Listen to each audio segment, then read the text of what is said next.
Top quality और consistent performance के लिए सिर्फ सिल्वर पंप नाम याद रखना।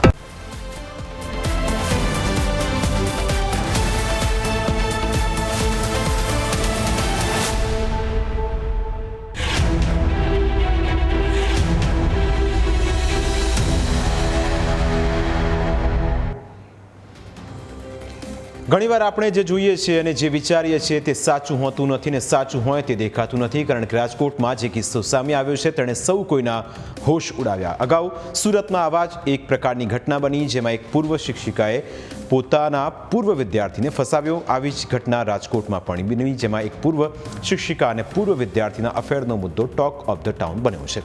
તારીખ 25 માર્ચનો એ દિવસ હતો જ્યારે પૂર્વ શિક્ષિકા મીડિયા સમક્ષ આવી અને આક્ષેપ કર્યો કે વર્ષ 2012-13માં ધોરણ 10માં અભ્યાસ કરતા ધ્રુવલ દેસાઈ નામના તેના પૂર્વ વિદ્યાર્થીએ તેની સાથે દુષ્કર્મ આચર્યું।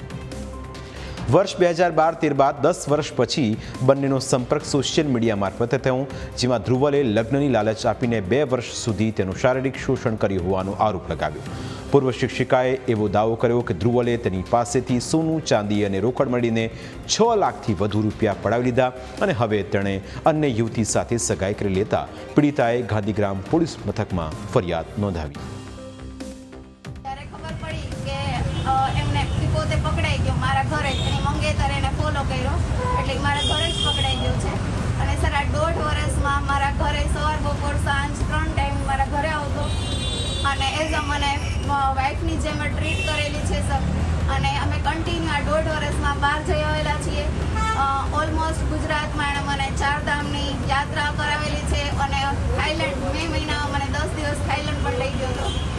અને આ બધામાં જ આટલા મહિનામાં એણે મને જરા કે છે ને ભનક ના લાગવા દીધી કે એની સગાઈ થઈ ગઈ છે માર્ચ મહિનામાં જ।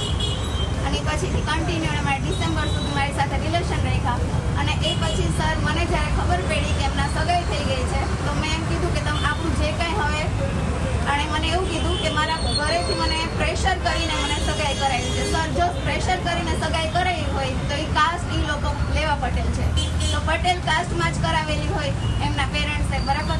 તો હાલ એમના પેરેન્ટ્સે પટેલ કાસ્ટમાં નથી કરાવેલી, એમના જે મંગેતર છે એ સોલંકી છે। તો સર આ જે છે એ વિચારો તમે ખોટું રીતે જ મારી સાથે એણે પહેલેથી જ આગળ વધેલા છે। પીડિતાએ જ્યારે આખી વાતનો ખુલાસો કર્યો ત્યારે તેને કોઈ પણ પ્રકારના પુરાવા કે વોટ્સએપ ચેટ રજૂ ન કર્યા, પરંતુ તેના ઉપર તેણે આરોપ લગાવ્યો હતો કે ધ્રુવલ ભાગી પડ્યો। તેણે ફિનાઇલ ગટગટાવીને પૂર્વ શિક્ષિકા ઉપર ગંભીર આરોપોનો મારો ચલાવ્યો। તેણે આક્ષેપ કર્યો કે પૂર્વ શિક્ષિકાએ તેને હની ટ્રેપમાં ફસાવ્યો। તેણે ગૂગલ પે મારફતે ચૂકવેલા રૂપિયાના સ્ક્રીનશોટ પણ જાહેર કર્યા, જેમાં પહેલાં 10,000, 15,000, 60,000, 15,000, 14,000 અને ક્યારેક 80,000 રૂપિયા ચૂકવ્યા હોવાના સ્ક્રીનશોટ પણ જાહેર કર્યા। એટલે કોણે કોની પાસેથી રૂપિયા લીધા હતા તે અહીં સ્પષ્ટ થઈ રહ્યું છે। યુવકે યુવતી સાથેની તસવીરો પણ શેર કરી, જેમાં બંને એકબીજા સાથે ખુશ જોવા મળે છે, જાણે કોઈ નવયુગલ લગ્ન કરીને હનીમૂન ઉપર ગયું હોય તે રીતે તેમના ફોટોગ્રાફ સ્પષ્ટપણે યુવકે જાહેર કર્યા। યુવકે આરોપ લગાવ્યો કે તેના ઉપર આરોપ લગાવનારી શિક્ષિકાનું અનેક લોકો સાથે અફેર રહી ચૂક્યું છે, તે કોઈની સાથે લિવિનમાં પણ રહે છે। આ ઉપરાંત બીજા શું આરોપો લગાવ્યા તે પણ સાંભળો।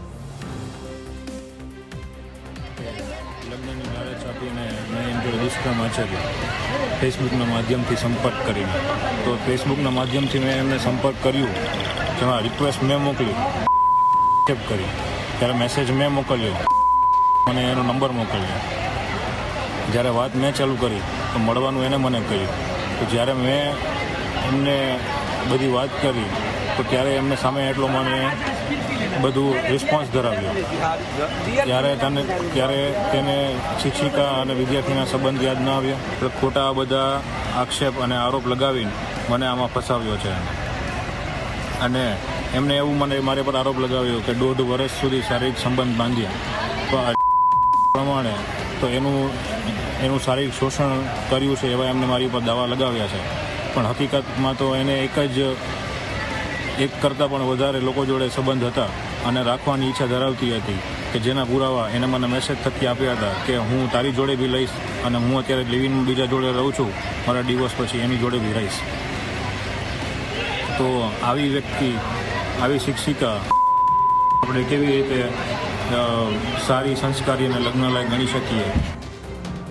બંનેમાંથી કોણ સાચું બોલે છે અને કોણ ખોટું બોલે છે તેનો ખ્યાલ નથી, પરંતુ યુવકે જે વોટ્સએપ ચેટના જે સ્ક્રીનશોટ જાહેર કર્યા જેમાં સ્પષ્ટપણે યુવતીના ચરિત્ર ઉપર પણ સવાલ ઉઠી રહ્યા છે.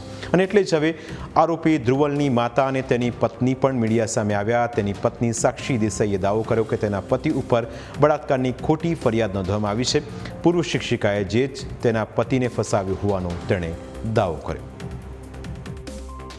જે હમણાં ફરિયાદ નોંધાયેલી મારા ઘરવાળાના ખિલાફમાં એ ખોટી નોંધાયેલી હતી, જેના પુરાવા બધા જ અમારી પાસે છે. પણ એ કોર્ટમાં સાબિત થાય એની પહેલાં જ એમને સોશિયલ મીડિયામાં ને એમાં વાયરલ કરી દીધેલું. એના કારણે મારા ઘરવાળા 2 દિવસથી લાપતા હતા. અત્યારે બપોરના જ અમને કોલ આવેલો વારાણસી હોસ્પિટલથી કે એમને સુસાઇડ કરેલું, દવા પીધેલી છે અને એમની કન્ડિશન બહુ સિરિયસ છે. અમે એમને માંગણી કરેલી એટલા પૈસા બી આપેલા હતા, જ્યારે મારા ઘરવાળાએ તો કોઈ વાયદા જ નથી કર્યા એમને લગ્નના. જે લગ્નનો વાયદાનો દાવો કરે છે એ ખોટો છે. ધ્રુવલ દેસાઈની પત્ની અને માતાએ પોલીસ કમિશનરને પણ આ બાબતે રજૂઆત કરી છે અને હવે આ કેસમાં કયો નવો વળાંક આવે છે તે સમય બતાવશે. પ્રાઇમ 9માં આજે બસ આટલું જ. ફરી મળીશું આપણે સ્પર્શતા મુદ્દા સાથે. ત્યાં સુધી રજા આપશો. નમસ્કાર.